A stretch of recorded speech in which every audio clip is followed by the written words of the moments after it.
you know? So, question to begin. Where do you find holiness? Where do you experience the holy? Where or when?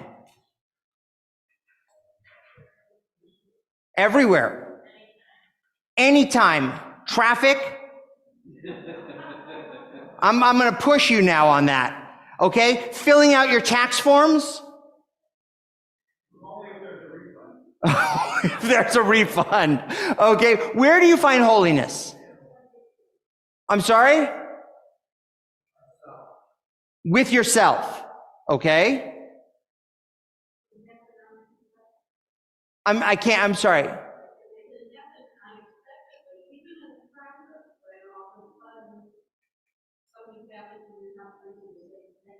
Okay, even when you have a reason to say thank you, even in traffic. Where else do you find holiness? When do you feel, or where do you feel that you connect with the holy? When you wake up in the morning, when the eyes open, okay? When you're with family.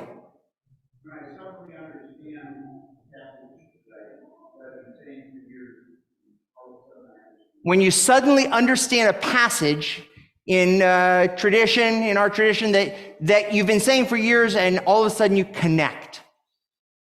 So since the beginning of time, when humanity could comprehend the concept of holiness and felt the need to connect with the divine, we've been building edifices and cathedrals in an effort to create physical spaces to facilitate an encounter with God. Notice that nobody in here said, I feel holiness when I come to synagogue. I think that's, by the way, I taught this class to a group through JLearn, and it was the same thing. Nobody said synagogue. It's an interesting thing. Yet, from the ziggurat temples of Babylonia to the temples of ancient Egypt, the Nile, the grand cathedrals of Europe, the mega churches of North America, people have been building to facilitate an encounter with the holy. And in some respects, there's developed the attitude of the bigger, the holier. Now, I understand the need to build buildings because you have to have a place to gather. And even more important than a place to gather, you've got to have a place to put George Schwartz's plaque. Because he donated money, so you've got to build something so you have a place to put the plaque. Right? Okay. Is it possible, though, that we've got it wrong? Since the dreadful moment when Adam and Eve were exiled from the Garden of Eden, we, as their descendants, have heard of and dreamt of a perfected world, the Garden of Eden, and we've desired and tried to get back there. We believe that the Messianic world will probably be back to Eden. If this is the case, then perhaps the classic concept of building structures to facilitate an encounter with the holy, with the divine, is flawed. So, I'm going to make sure that I've got the same text that you do in the same order that you've got them. Let me borrow one just to make sure I've got the same. Okay, thank you. Perfect, here, you can take it now because I got it. Same order. I just had to see which was the first text on the version I gave you. So Abraham Joshua Heschel writes, the Bible presents a radical departure from accustomed religious thinking. The mythical mind would expect that after heaven and earth had been established, God would create a holy place, the holy mountain, or a holy spring, whereupon a sanctuary is to be established.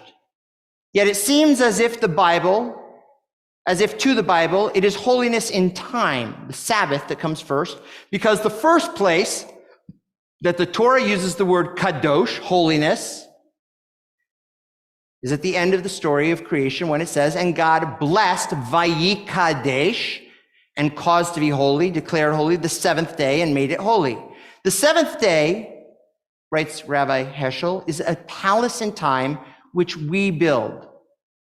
It is in that palace in time, not a palace in physical space, where we meet the divine.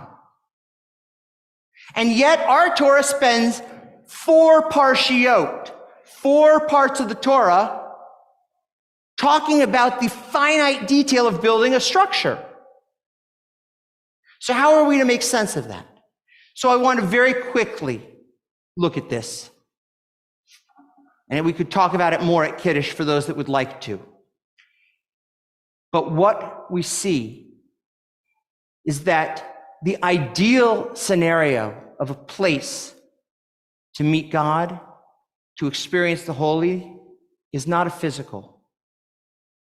But the physical is only when we can't connect with the temporal, with the time.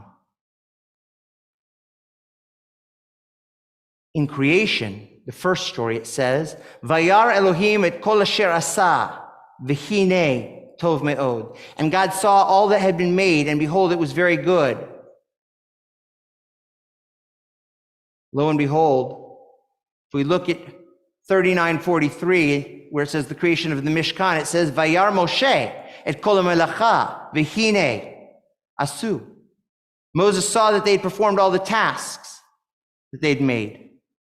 The same language. And when was it that Moses was summoned to come up to receive the design of the Mishkan? On the 7th day. On the 7th day, God called to Moses from amidst the cloud. And on the 7th day, God finished the work God had undertaken. If we notice, the word here is melacha. Melacha is a very unique word for work. Where is it used? It's used with the creation of the world, and it's used with the creation of the tabernacle, the Mishkan. And God blessed it. Vayevarech Elohim. Vayekadesh oto, and God sanctified it. And what does Moses do? Moses blesses the people at the completion of the completion of the building.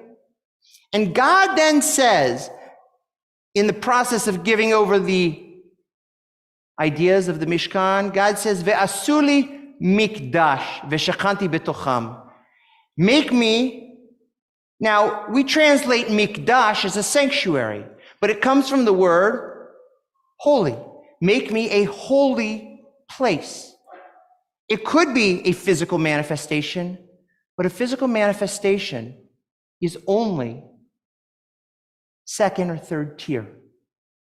What's the ideal? Is when we take Shabbat and we make it holy. Holiness in time is what we as Jews are to celebrate. Yes, we need a beautiful building so that we can gather and celebrate together and not be outside in the freezing cold of Michigan. But where are we supposed to gather? We're supposed to gather and celebrate and sanctify time, Shabbat. I want to end with a reflection from Rabbi David Kasher, who says, the tabernacle was to be temporary after all, only lasting the desert journey.